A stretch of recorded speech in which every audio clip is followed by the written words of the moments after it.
ঠিকই দিলাম, আজকে আবার দিতেছ না কেন? দেখো না, কালকে তুমি এমনিতে সময় একটু বেশি নিচ্ছ, আর সময় বেশি নিচ্ছ, আমার না জায়গাটা ব্যথা হয়ে গেছে, আমি আজকে আর পারবো না। এটা একটা কথা কইলা, তোমার তো ভাগ্য ভালো এই যে তোমার স্বামী অনেকক্ষণ পারে। এই যে কত বউর আছে না, এখন স্বামী পারে না, সংসারের মধ্যে অশান্তি দেখবা যে এরা ঝগড়াঝাটি করে, আর এই দিক দিয়ে তুমি তো সুখী আছো, বুঝছো না কেন? আমি তো জানি, আর আমি তো সব সময় ভাবি করে গল্প করে বলি, দেন ভাবি আমার স্বামী কিন্তু আমার অনেক পরিমাণ সুখ দেয়, আর আমার স্বামীর আদর কিন্তু অনেক সুন্দর, অনেক রোমান্স করে। কিন্তু তুমি তো বেশি রোমান্স করতে করতে একদম ব্যথা করে ফেলে দাও, তখনই তো আমার একটু ভয় লাগে। আচ্ছা, আজকে আর বেশি রোমান্স করবো না। তুমি যখন কইবা যে তোমার হইয়া গেছে, আমি তখন নামে নেবো। সত্যি কইতেছো? একদম সত্যি করতেছে আমার। আমি বিশ্বাস করি না তোমার, তো তুমি হয়তো মিথ্যা কথা কইতেছো। এটা কথা কইলা, বেশি কথা কই না তো আমার অবস্থা খারাপ, চাই দেখো কেমন দেখতেছি ঠিক তোমার আছে। তো অবস্থা খারাপ, আর এইদিকে আমার অবস্থা খারাপ, এদিকে মাথা ব্যথা।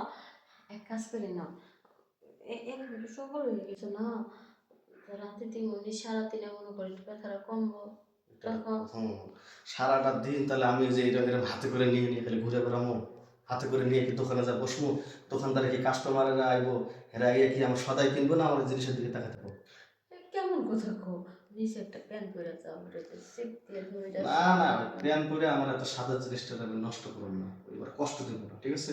হুইয়া পড়ো না, জানা আছে কম দিব না, কম দিবা, একদম কম দেবো সময় কম দিবা কিন্তু। আর একদম। শোনো, তুমি যখন বলে জোরে জোরে দাও, আজকে কিন্তু একটু আস্তে দিও।